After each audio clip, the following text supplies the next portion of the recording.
Now, NVIDIA, as of this month, we see is trading around $209.25 per share with a market cap of about $5.12 trillion and a trading PE of about 51.3 times. Now, using the current market cap and price shows that roughly 24.48 billion diluted shares. Now, this informs us that the stock is just not priced like a normal semiconductor name. It is priced like a company that the market has much hope to keep compounding at an extraordinary rate for years.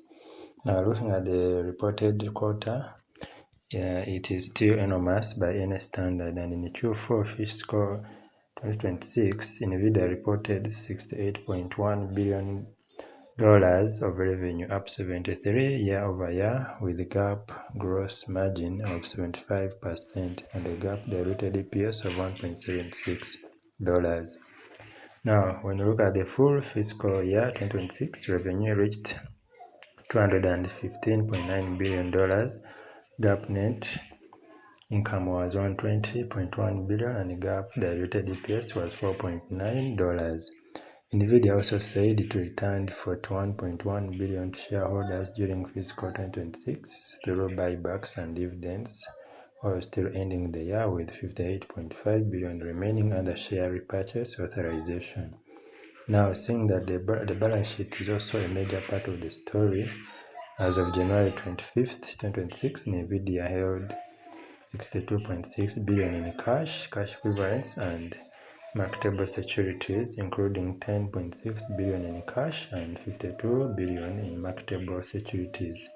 Now, the cash cushion matters because it gives NVIDIA flexibility to keep investing aggressively, keep buying back stock, and absorb stocks better than almost any hardware company in history. Now, management's forward guide is the key anchor for a month-end valuation model.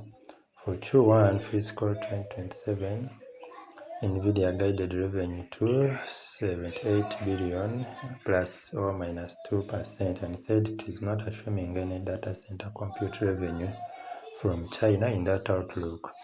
It also guided gross margin around 75% and operating expenses around $7.5 billion on a non-GAAP basis, while noting that beginning in Q1 financial year 2027, it will include stock-based compensation expense in non-GAAP measures. That last point is important. The adjusted margin story will still be strong, but it will no longer be as cosmetically clean as before. Now, the way I prefer to value NVIDIA right now is a hybrid earnings to sales model. Why the hybrid? Because NVIDIA is still growing fast enough that pure trading earnings miss the point, but using only revenue can be too blunt for a business with operating margins this high. So the stock is effectively a bet on three things at once: continued AI infrastructure demand, high profitability, and the market's willingness to keep paying a premium multiple for both. This is why the valuation can look expensive on one lens and reasonable on another. Now, here is the model I would use for the end of April. I'll make assumptions explicitly, so the logic is easy to audit. In a bear case, I assume financial year 2027 revenue of $285 billion, a net margin of 51%, and a market multiple of 28 times earnings. This gives net income of about $145.4 billion, EPS of about 5.94, and a fair value near 166 per share. In a best case, I assume financial year 2027 revenue of $315 billion, a net margin of 54%, and a 35 times earnings multiple. That gives net income of about $170.1 billion, EPS of about 6.95, and a fair value near $243 per share. In a bull case, assume financial year 2027 revenue of $345 billion, a net margin of 56%, and a 42 times earnings multiple. That gives net income of about $193.2 billion, EPS of about 7.89, and a fair value near $331 per share. Now, those are model outputs, not market facts. So the point is to show the valuation sensitivity. And at today's price around 209, NVIDIA is still sitting between my bear and best cases, which means the stock is not obviously cheap, but is also not priced like it is already fully broken. The market is sitting is still allowing for a decent amount of upside if the company keeps hitting its numbers. Yeah, you can also think about it through sales multiples. NVIDIA's current market cap is of about 5.12 trillion against financial year 2026 revenue of 215.9 billion implies roughly 23.7 times trading sales under the base case of 315 billion in financial year 2027 revenue.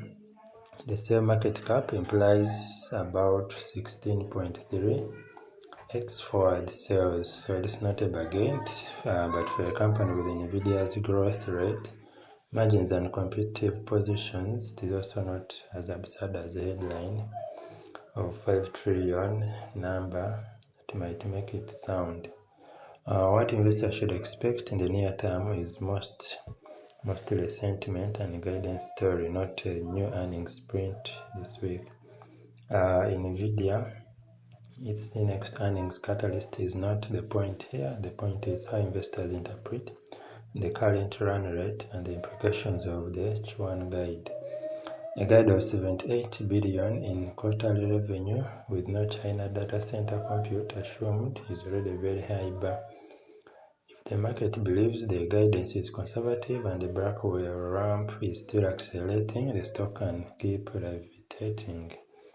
If not, the multiple can compress quickly because the stock already embeds a lot of optimism. Now, the bullish case remains powerful.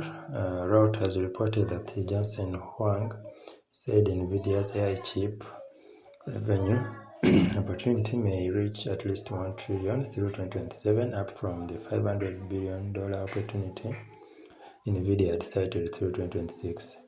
Reuters also noted that Huang is pushing harder into inference computing, where he sees NVIDIA as the next big wave of demand as AI shifts from training models to serving real users and real tasks. Now that matters because it suggests NVIDIA is not just selling the same GPU story over and over, it is trying to expand the market definition itself. Now there are real risks too, and they are not small. Reuters also noted that NVIDIA faces increased competition in AI chips, especially in inference, where CPUs and custom processors from companies like Google are becoming more viable alternatives. Now, Reuters added that NVIDIA has 2 customers making up 36% of sales, which is a reminder that customer concentration remains a meaningful risk even in a monster growth story. So in other words, we see the demand backdrop is still excellent, but investors should not assume the moat is uncontested forever. And another subtle but important point is capital return. NVIDIA is already buying back stock aggressively, but is also issuing equity compensation at scale. So in fiscal 2026, it repurchased 282 million shares for about 40.4 billion, while also paying $974 million in dividends and recording $6.386 billion of stock-based compensation expense in cash flow adjustments. So this simply means that per share growth can still be so good even with dilution pressure, but investors should keep an eye on the tug of war between repurchases and compensation. So what should investors expect this month into the end of April? The most honest answer is a stock that can move sharply on changing AI capex expectations, China headlines, and any signs that the AI spending cycle is slowly accelerating. So the company's own guidance is strong enough that the best case is still constructive, but the valuation is high enough that the stock does not need bad news to pause. So it only needs the market to become less willing to pay a premium multiple, and that's the central tension. So my conclusion here is NVIDIA looks fairly valued to slightly rich at around $209, with a base case fair value near $243 and in the bear case zone near $166 and the bull case zone near $331. And the stock is still justified by exceptional revenue growth, huge margins, and a fortress balance sheet, and a powerful AI roadmap. But investors should expect the easy money phase of the trade to be gone. From here, the winners are likely to be the people who can tolerate big swings, while the market decides whether NVIDIA is still worth a premium forever or just for another few quarters. Thanks for watching. What are your thoughts? If you like the video, please like, share, and subscribe. And remember that God calls us in Revelation chapter 14, verse 6 to 12. There's the three angels' message. He calls us back to worship the true creator of heaven and earth and the seas, and he calls us to fear him and to give glory to him. Please don't forget to have a good connection with God, who is our creator. Thank you. May God bless you. See you in the next video.